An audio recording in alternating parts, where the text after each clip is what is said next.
Assalamualaikum warahmatullahi wabarakatuh. Salam sejahtera bagi kita semua. Jumpa kembali sahabat Iswanu Channel. Semoga kita semua senantiasa dalam lindungan Allah Subhanahu wa Ta'ala. Allahumma sholli ala Sayyidina Muhammad wa ala alihi wa ashabihi ajmain.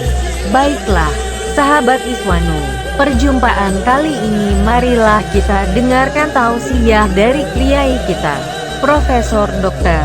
Kiai Haji Said Akil Sirot. Semoga tayangan ini dapat menambah ilmu dan ketakwaan kita kepada Allah Subhanahu wa Ta'ala. Tonton video ini sampai habis. Dan jika berkenan jangan lupa like, share, dan subscribe channel kami ini agar bisa maju dan berkembang. Zaman saniki kebalik-balik, Pak. Banser pakaiannya loreng, sepatunya militer, akhlaknya mulia, santun. Saya kendalikan apa kata saya banser ini.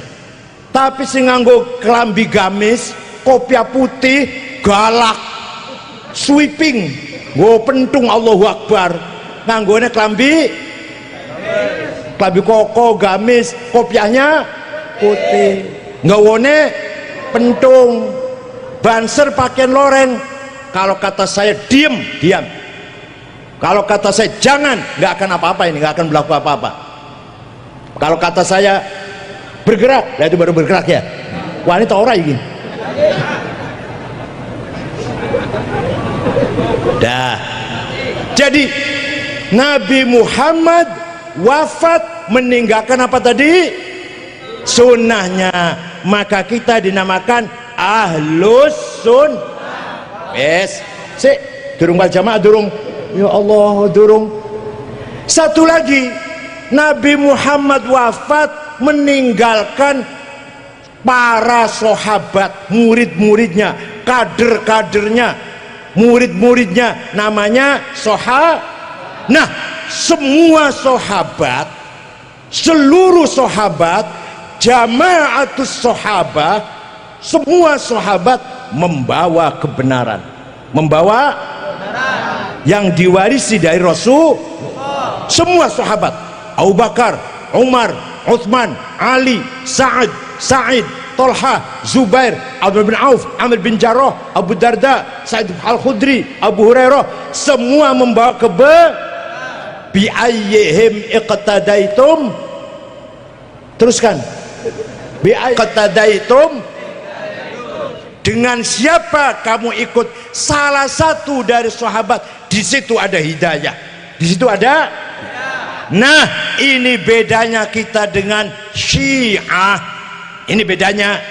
Kalau orang Syiah, setelah Nabi Muhammad wafat, yang benar cuma satu, yang membawa kebenaran, pemimpin kebenaran, hidayah cuma satu, namanya Sayyidina Ali. Wafat diganti satu orang, Sayyidina Hasan. Hasan wafat diganti Husain. Husain wafat diganti alah surah wes. Husain wafat diganti Ali Zainal Abidin, diganti Muhammad Al-Baqir, Ja'far Shadiq, Musa Al-Kazim, Ali Ar-Ridha, Muhammad Al-Jawad, Ali Al-Hadi, Hasan Askari, Muhammad yang nomor 12, Muhammad Imam Mahdi Al-Muntadhar. Imam Mahdi sudah lahir ketika usia 6 tahun, hilang di Gunung Rodwa di kota Samirra, Irak, Mengkobakale. Sekarang masih hidup, sekarang masih hidup, hanya hilang di belakang layar. Nah, Mengkobakale nanti akan muncul di akhir zaman ketika akan membunuh Dajjal menurut keyakinannya orang, yaitu imam yang nomor 12. Kalau kata kita ahli sunnah, Imam Mahdi belum lahir. Nanti akan ada Imam Mahdi yang akan menegakkan keadilan, memberantas kezaliman, membunuh Dajjal. Nanti belum lahir, belum lahir.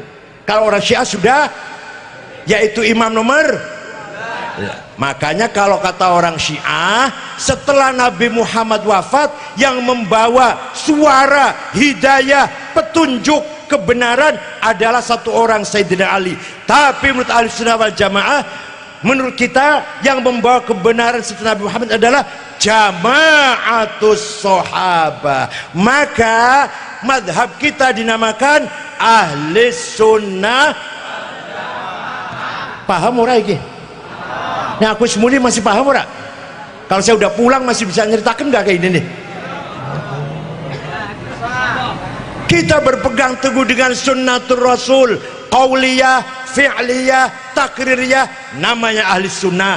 Kita menganggap bahwa para sahabat semua adalah ahlul haq, hidayatul haq, semua para sahabat, maka kita namanya wal jamaah, ikut jamaahnya sahabat.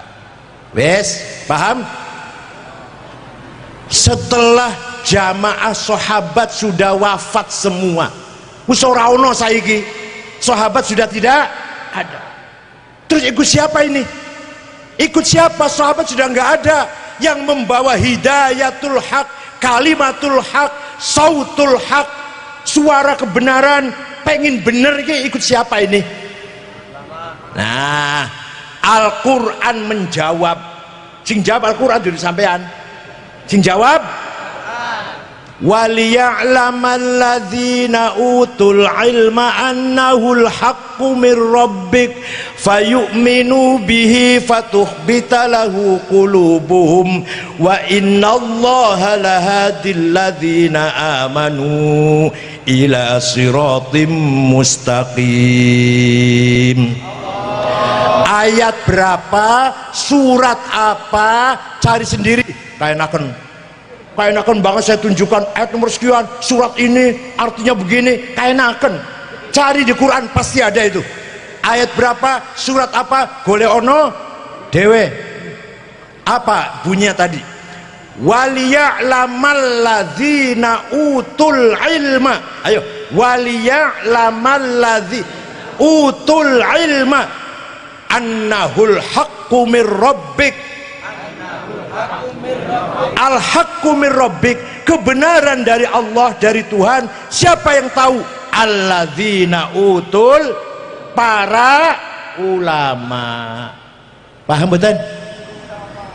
Maka kalau kita ingin benar, terutama dalam masalah agama, kalau kita ingin benar, ikut ulama.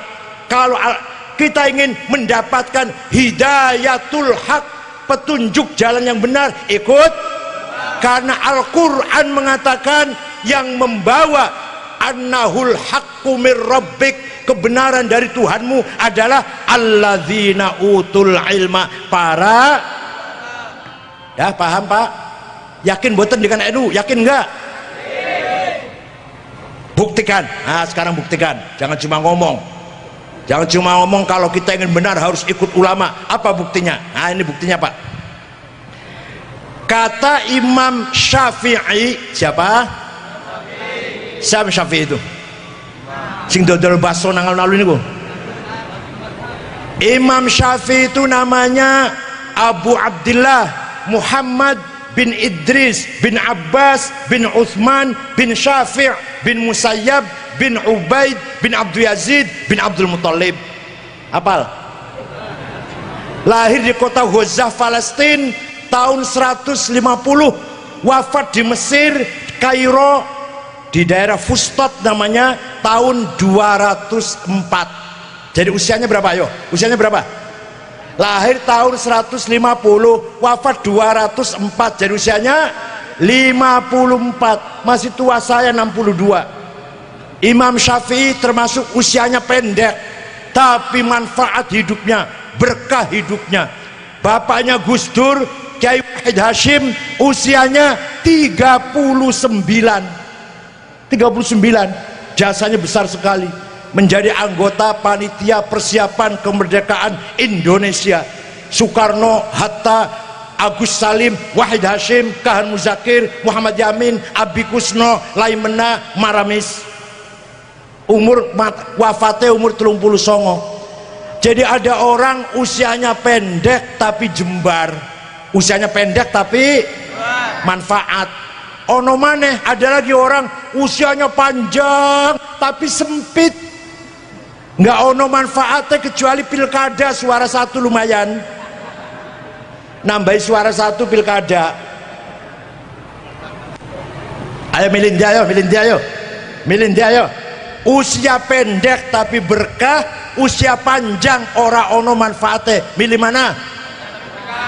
Pinter, pinter jabe, panjang dan berkah, masya Allah. Nah, kata Imam Syafi'i, memahami agama Islam tidak cukup hanya dengan Quran dan hadis saja. Ayo, kata Imam Syafi'i, kalau kita ingin paham Islam tidak cukup hanya dengan. Kenapa? Karena Al-Quran itu, Al-Quran, contohnya Al-Quran perintah sholat 62 kali, aqimus sholah, aqimus sholah, aqimus sholah, wajib sholat, harus sholat, kalau enggak sholat masuk neraka. Tapi Quran tidak menjelaskan berapa kali sholat itu, enggak ada di Quran. Namanya sholat itu apa, enggak ada di Quran. Tahu enggak? Yang enggak tahu enggak pernah baca Quran. Potongannya enggak pernah baca Quran, paling puluh hutok kalau falak bin nas. Ayo baca Quran dari awal sampai akhir. Tidak ada ayat mengatakan wajib sholat 5 kali, nggak ada itu. Namanya sholat zuhur, asar, maghrib, isya, subuh, nggak ada itu di Quran. Adanya di hadis. Di mana adanya? Hadis. Rasulullah bersabda, furidat alaikum khamsu maktubat, diwajibkan kepada kamu sekalian 5 kali sholat. Hadis, bukan Quran. Gob. Namanya sholat az-zuhr wal asar wal maghrib wal isya wal fajr. Namanya sholat zuhur, asar, maghrib, isya, fajar. Quran apa hadis? Quran nggak ada. Perintah sholat berkali-kali, 62 kali, tapi Quran tidak menjelaskan 5 kali sholat, nggak ada. Namanya zuhur, asar, maghrib, isya, subuh, nggak ada di Quran. Jadi kalau ada orang hanya dengan Quran nggak ngerti sholat itu berapa kali, sholat namanya apa nggak tahu kalau hanya Quran. Nah, dengan hadis baru tahu, oh sholat itu wajib ping 5, namanya zuhur, asar, maghrib, isya. Dah. Sekarang prakteknya sholat yang kita lakukan itu loh, gini-gini, Allahu Akbar, gini. Dari mana itu? Dari hadis? Bukan. Dari kesepakatannya ulama. Bahasa Arabnya apa? Ijma', konsensus. Ulama sepakat, ulama 4 wow. Imam Hanafi, Imam Malik, Imam Syafi'i, Imam Hambali sepakat sholat kaya ngene iki prakteknya. Imam Syafi'i dari mana itu? Bukan dari dia sendiri, dari gurunya Imam Malik. Imam Malik dari mana? Dari gurunya Imam Robi'ah. Imam Robi'ah dari mana? Dari gurunya Imam Khorijah. Imam Khorijah dari mana? Dari bapaknya sahabat Zaid bin Thabit. Sahabat Zaid dari Rasulullah SAW. Jadi meraktekkan sholat, kalau hanya baca Quran dan hadis, potong leher saya kalau bisa. Ada orang belum pernah sholat dan gak pernah lihat orang sholat, ingin bisa sholat, hanya memahami Quran dan hadis, potong leher saya, tusuk perut saya kalau bisa. Gak akan bisa. Ayo, sampean sholat dari mana? Dari bapak kan? Dari orang tua. Orang tuanya, dari gurunya, dari gurunya, dari gurunya, dari gurunya. Paham betul? Kita sholat tubuh dari ayah saya bisa sholat. Dari ayah saya dari ayahnya, dari gurunya, sampai Rasulullah SAW. Prakteknya tuh loh, ngene-ngene, ruku, sujud, sedekap, salam.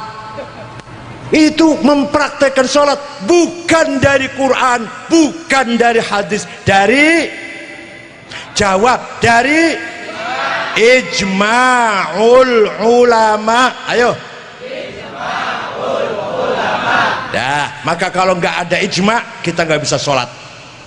Dah, sekarang kias. Kias analogi ada 9 macam.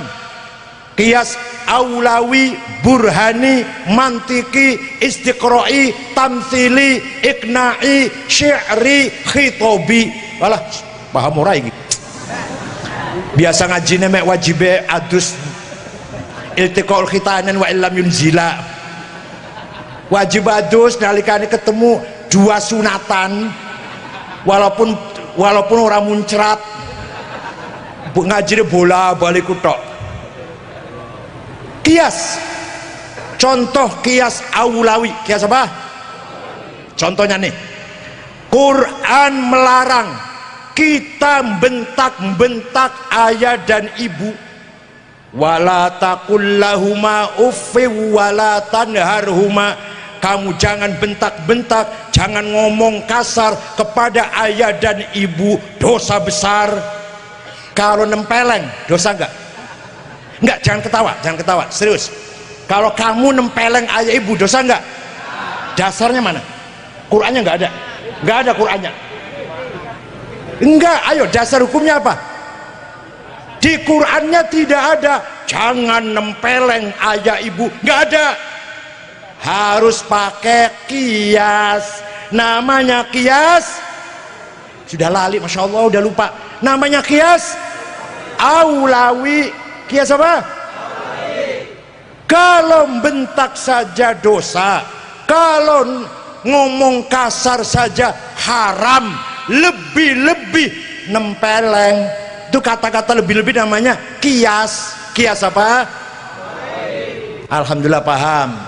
Sarapannya ganti telur, madu, susu, roti. Sarapannya segabat mau bengi. Wes. Ganja, heroin, ekstasi, sabu-sabu, kokain, halal nopo haram? Apa dasarnya? Ning Quran ono ganja haram, wonten ning Quran? Heroin haram, ada di hadis. Ekstasi haram, wonten teng hadis. Kalau kita bisa mengatakan haram, apa dasarnya? Kias. Dikiaskan kepada khomer. Ini barang memabokkan.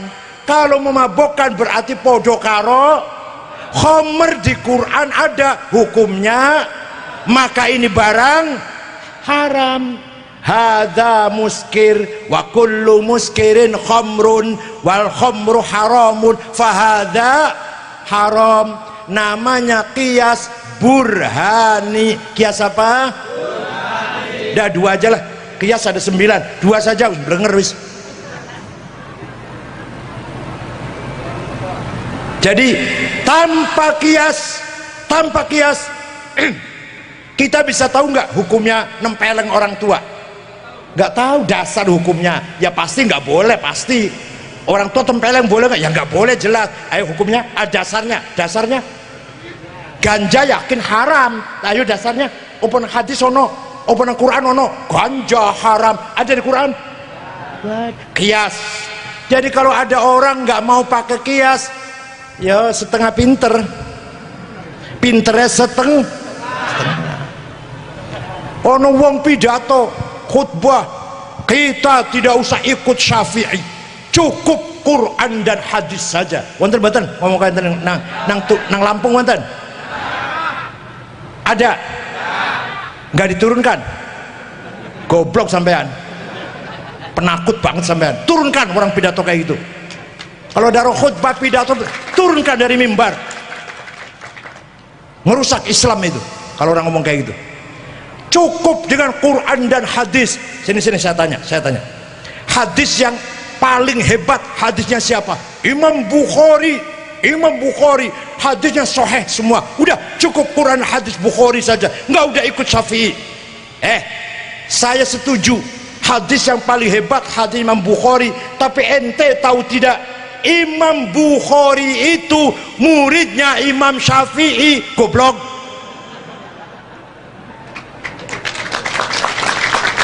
Imam Syafi'i wafat tahun 204, Imam Bukhari wafat tahun 256.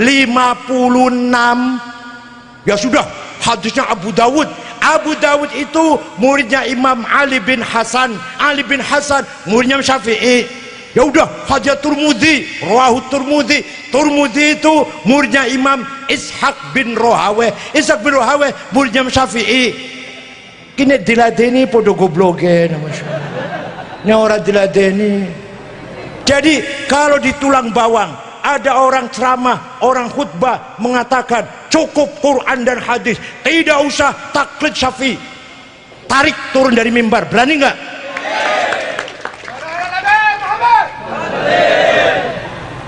Yes. Alhamdulillah paham.